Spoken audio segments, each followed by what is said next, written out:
कि या तो राष्ट्रपति महोदय उनको बर्खास्त करे। अमित शाह कह रहे हैं कि तोड़ मरोड़ कर मेरा बयान प्रस्तुत किया जा रहा है। इतने बड़ी संसद के अंदर सारे पार्लियामेंट बैठी होती है और सबने सुना है इस बात के लिए। अब के उनके मन की बात कैमरे के अंदर आ गई। ये डायरेक्ट रिले होता है और जब डायरेक्ट रिले होता है तो वो लोगों ने देख लिया, इसलिए लोगों ने यकीन कर लिया कि जो अमित शाह जी हैं वो इस वक्त झूठ बोल रहे हैं। न सिर्फ इंडिया में बल्कि इंडिया के बाहर भी लोगों के अंदर गुस्सा है। और दूसरी बात यह है कि ये मानसिकता जाहिर हो गई है कि बाबा साहब के लिए उनका कितना लगाव है, कितना आदर है। और फिर ये एक साजिश के तहत कभी भी पार्लियामेंट के अंदर इतने मोटे मोटे और इतने लंबे डंडे लेकर नहीं गए जितने के इस मर्तबा गए।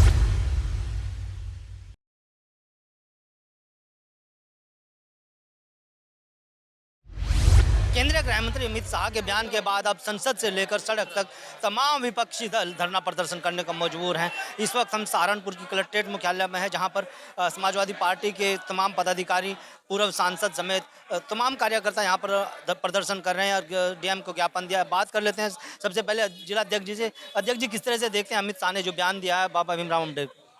देखिए, पार्लियामेंट हिंदुस्तान का सबसे बड़ा हाउस है और पार्लियामेंट को गरिमा होती है और उस गरिमा के अंदर ऐसे महान उसको जिसको भगवान के रूप में माना जाता हो, जिसने हिंदुस्तान का संविधान लिखा हो, जो आपका हिंदुस्तान उस संविधान में चलता हो, उसके बारे में अब शब्दों का इस्तेमाल करके को अपमानित करने का काम किया गया है। ये अपने आप में एक बहुत बड़ी अपमानजनक स्थिति में आता है। इसलिए राष्ट्रीय अध्यक्ष समाजवादी पार्टी के माननीय अखिलेश यादव ने आह्वान किया है इस बात के लिए कि भारत रत्न डॉक्टर भीमराव अम्बेडकर को अपमानित करने के लिए समाजवादी पार्टी सड़कों पर आने का काम करेगी। और आज इस सिलसिले में हम अपने सांसद महोदय जी के और बाकी समाजवादी पे तमाम पदाधिकारियों, कार्यकर्ताओं के साथ जिलाधिकारी महोदय को ज्ञापन देने के लिए यहाँ पर आए थे।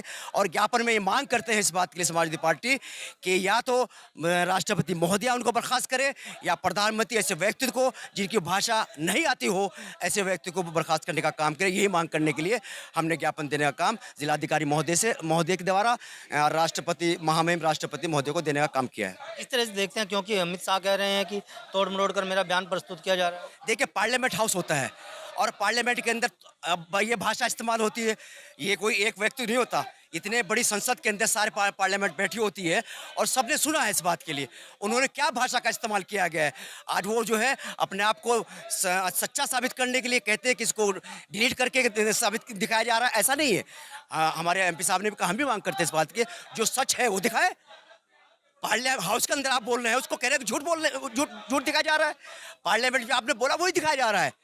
इसलिए उनका ये कहना कि क्या नाम जी मैंने ऐसा नहीं कहा, वो गलत कह रहे हैं। बिल्कुल। हमारे साथ पूर्व सांसद हाजी फजलुर रहमान साहब भी, उनसे बात। एमपी साहब, किस तरह से देखते हैं, क्योंकि आपने तो 5 साल लगातार संसद में देखा है तमाम और सुना भी है अमित शाह को, इस बार जो बयान दिया अम्बेडकर साहब को लेकर किस तरह? देखिए, मैं पिछले 5 साल मेंबर पार्लियामेंट रहा। वहाँ पर हमारे अमित शाह जी को जाहिर सी बात है देखा, उनको कार्रवाई में हिस्सा लेते हुए देखा। अमूमन वो इस तरह की भाषा इस्तेमाल करते हैं जैसा कि उन्होंने 4 दिन पहले की थी। और कभी कभी तो ऐसा हो लगता था कि भाई ये हमारे होम मिनिस्टर हैं, लेकिन कितनी बड़ी तकब्बुराना बात करते हैं। लोगों को झिड़कना, लोगों को धमकाना, गैर मुनासिब उनका रवैया था। ये तो इत्तेफाक से अब के उनके मन की बात कैमरे के अंदर आ गई।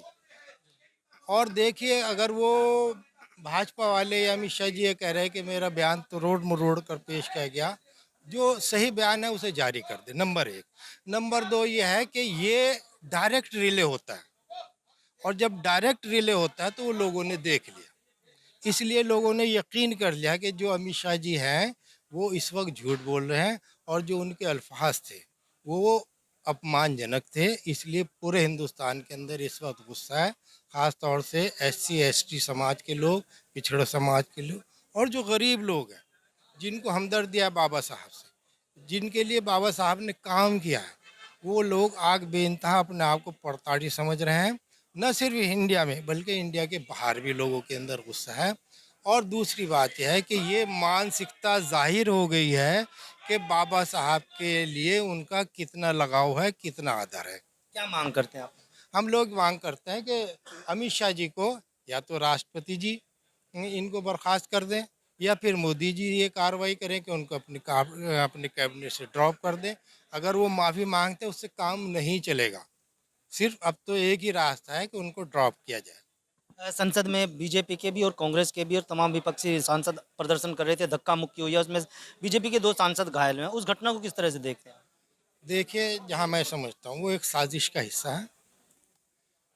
आपने जो 2 मेंबर थे पार्लियामेंट के, जो उनकी पहली रिएक्शन था वो आपने सुना होगा। उसमें बाकायदा खुले कह रहे हैं कि भैया पीछे से धक्का आया, राहुल हमारे ऊपर आकर गिर गए। सिर्फ गिरने से क्या आत्महत्या का प्रयास हो जाएगा? नहीं हो सकता। और फिर ये एक साजिश के तहत कभी भी पार्लियामेंट के अंदर इतने मोटे मोटे और इतने लंबे डंडे लेकर नहीं गए जितने के इस मर्तबा गए। और फिर पार्लियामेंट के अंदर मेंबर पार्लियामेंट को जाने का इख्तियार है, उसको आप कैसे रोक देंगे? इनको रोका गया, आगे पीछे से साजिश के तहत धक्का मुक्की की गई, और उसका मकसद ये था कि जो अमित शाह जी पकड़े गए हैं चोरी करते हुए, गलत बात बोलते हुए, उसका ध्यान लोगों के, हिंदुस्तान के लोगों का हटाना था। और उसमें वो 1 दिन 2 दिन के लिए कामयाब हो सकते हैं, लेकिन ये जो हकीकत है जिसके ज़रिए हमें अमित शाह जी अपनी उसमें गलत कार्रवाई की वजह से पकड़ में आ गए हैं, वो कहीं ज़्यादा दिन तक छुपेगा नहीं, वो फिर सामने आएगा, क्योंकि वो आम लोगों से जुड़ा हुआ मुद्दा है। नेता प्रतिपक्ष राहुल गांधी पर आरोप लगाया गया है कि जबरन धक्का दिया है, धक्का मुक्की की गई है राहुल गांधी की तरफ से। वो गलत है। वो हम देखो उसकी मजम्मत करते हैं जिस तरीके से उनको घेरने का काम किया जा रहा है। उनको धक्का देने वाला कौन थे? जाहिर बात है कांग्रेस या समाजवादी या जो अपोजिशन के लोग हैं, उनमें तो इतनी हिम्मत नहीं कि राहुल गांधी को टच भी कर दें। धक्का देनी तो दूर की बात, धक्का देने का काम तो अपोजिशन के लोग ही कर सकते हैं, और ये काम भी उन्होंने ही किया था। साहब आप लोगों का तो ये तमाम समाजवादी पार्टी के पदाधिकारी, नेता और कार्यकर्ता थे जो जिला मुख्यालय पर पहुंचे, और इनका साफ तौर पर कहना है कि जो अमित शाह द्वारा बयान दिया गया उसको लेकर के ज्ञापन दिया गया, और ज्ञापन के माध्यम से महामहिम राष्ट्रपति से अपील की गई है कि अमित शाह जो केंद्रीय गृह मंत्री हैं उनको मंत्री परिषद से बर्खास्त किया जाए। वीडियो के बारे में आपकी क्या कमेंट? अगर आप ये खबर फेसबुक पर देख रहे हैं तो वीडियो को लाइक करके पेज को फॉलो करें। इसके अलावा अगर आप इस खबर से यूट्यूब के जरिए जुड़े हैं तो चैनल को सब्सक्राइब करके बेल आइकन दबाना बिल्कुल ना भूलें। नमस्कार।